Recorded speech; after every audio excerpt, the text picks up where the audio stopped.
Hello मित्रों, नमस्कार साथियों। हम आपका स्वागत करते हैं कक्षा 9th के एनसीईआरटी चैप्टर 2 में। हम यहाँ जानेंगे भारत के भौतिक स्वरूप के बारे में। हम चर्चा करेंगे कि भारत को स्थलाकृतियों के आधार पर कितने भागों में बांटा गया है। चूँकि आप जानते हैं भारत विभिन्न स्थलाकृतियों वाला देश है, जहाँ पर कहीं पर पठार, कहीं पर पर्वत, कहीं पर मैदान, कहीं पर नदी घाटी, मरुस्थल और द्वीप समूह पाए जाते हैं।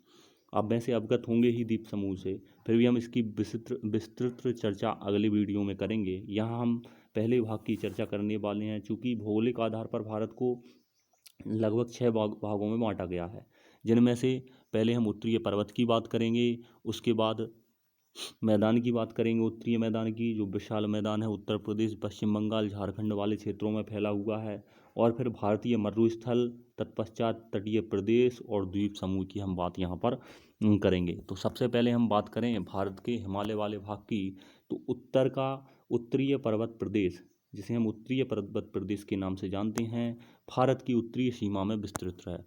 उत्तरीय सीमा हम कैसे कहेंगे, तो किसी भी मैप को हम दिशाओं के आधार पर 4 भागों में विभाजित कर सकते हैं। जो ऊपर वाला भाग है उसे उत्तर माना जाता है, जो नीचे वाला भाग है उसे दक्षिण माना जाता है, जो राइट साइड है उसे हम पूर्व मानेंगे, और जो लेफ्ट साइड है हम उसे पश्चिम मानेंगे। 4 भागों में किसी भी मैप को बांटा जाता है। तो यहाँ ऊपर वाला भाग जो एरो से दर्शाया गया है, जिसे हम उत्तर मानेंगे, तो यह भारत के उत्तर क्षेत्र में पाया जाता है। विश्व की सबसे ऊंची व बनावट के दृष्टिकोण से नवीन पर्वत श्रृंखला है। यह सबसे नवीन पर्वत श्रृंखला का उदाहरण है। यह पर्वत श्रृंखला पश्चिम से पूर्व की तरफ फैली हुई हैं, सिंधु से ब्रह्मपुत्र तक। हिमालय 2400 किलोमीटर लगभग जम्मू कश्मीर में है फैला हुआ है, और 150 किलोमीटर लगभग अरुणाचल प्रदेश में फैला हुआ है, अर्थात सकरा होता जा रहा है अरुणाचल प्रदेश की तरफ। यदि हमें इसे विस्तार के आधार पर देखें तो 3 भागों में बांट सकते हैं।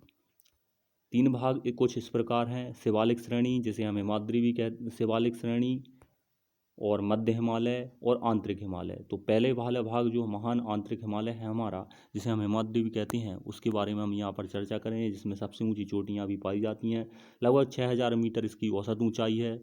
सर्वाधिक ऊंचा शिखर जो माउंट एवरेस्ट है वो इसी में पाया जाता है, जिसकी ऊंचाई 8848.86 है, जो आपको यहाँ दृष्टिगत हो रही होगी। उसके बाद कंचनजंगा जो भारत में पाई जाती है, मकालू, धौलागिरी, नंगा पर्वत, अन्नपूर्णा, नंदा देवी, कोमेट और नामचा बरुआ और गुरुला मानधाता। अब उसके बाद हम अगर बात करें कि हिमालय के अन्य 2 भाग कौन कौन से हैं, तो मध्य हिमालय में हम देखेंगे कि महान हिमालय के समानांतर जो आप देख रहे हैं साथियों, महान हिमालय के समांतर वाला जो भाग है नीचे वाला यहाँ से, वो आपका कहलाएगा मध्य हिमालय। यह लगभग, इसकी औसत ऊंचाई लगभग 3700 से 4500 मीटर के बीच फैली है, और औसत चौड़ाई 50 किलोमीटर है। लगभग औसत चौड़ाई 50 किलोमीटर है। इसी भाग में कश्मीर की घाटी तथा हिमाचल में के कांगड़ा एवं कुल्लू, जो कांगड़ा आप यहाँ पर देख सकते हैं, यदि आपको दिखाई दे रहा हो कांगड़ा, और ये इस वाले क्षेत्र में हिमाचल में कांगड़ा और कुल्लू इसी भाग में पाए जाते हैं। तथा इसकी आप चौड़ाई के बारे में सुनी चुके हैं, 50 किलोमीटर है लगभग। शिमला, मसूरी, नैनीताल, दार्जिलिंग जैसे पर्वतीय नगर मध्य हिमाचल में ही स्थित हैं। और अब इसके अगले अंतिम भाग के बारे में बात करें कि शिवालिक कहाँ है, तो शिवालिक सबसे नीचे जो वाली आपको श्रेणी दिख रही है उसे हम शिवालिक के नाम से जानते हैं। शिवालिक हिमालय क्षेत्र के सबसे दक्षिण में स्थित है। तो आप देख सकते हैं जो हिमालय पूरा है, यदि हिमालय को यहाँ से देखें तो सबसे दक्षिणी वाला भाग जो है वो शिवालिक है। शिवालिक को आप देखें तो लगभग 900 से 1100 मीटर की इसकी औसतन ऊंचाई है, तथा चौड़ाई में 10 से लेकर कहीं 50 किलोमीटर, कहीं 10 किलोमीटर, 20 किलोमीटर ऐसा फैला हुआ है। यह श्रृंखला अवसादी शैलों से बना हुआ है।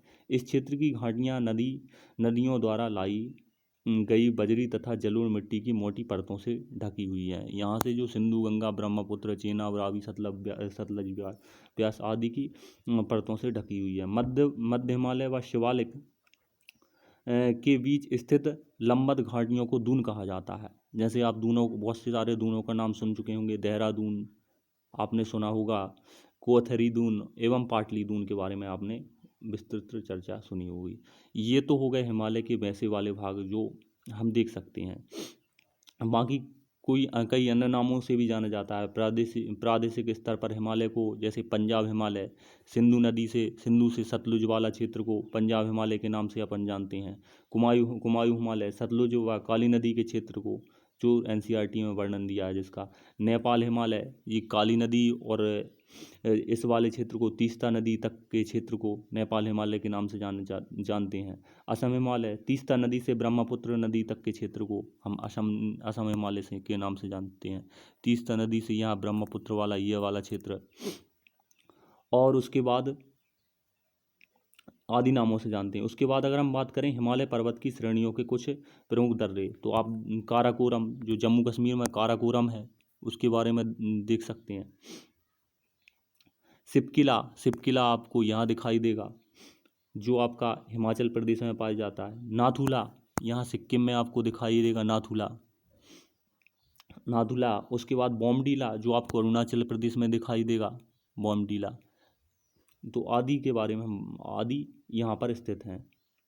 और अगर बात करें अन्य चीज़ों की, तो मसूरी पर्वतों की रानी, जो उत्तराखंड का हिल स्टेशन है, वो इन्हीं में पाई जाती है। नैनीताल में जिसे झीलों के ज़िले के नाम से हम जानते हैं, नैनी पहाड़ों से जो गिरी है, नैनी झील से जो गिरी है।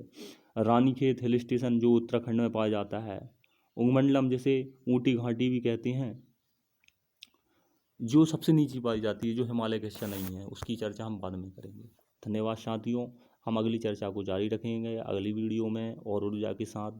हमारा नया नया प्रयास है। यदि आपको इसमें कुछ त्रुटियां लग रही हों तो हम उन्हें सुधारने का प्रयास करेंगे। आप कमेंट कीजिए, लाइक कीजिए, शेयर कीजिए और अपनी राय ज़रूर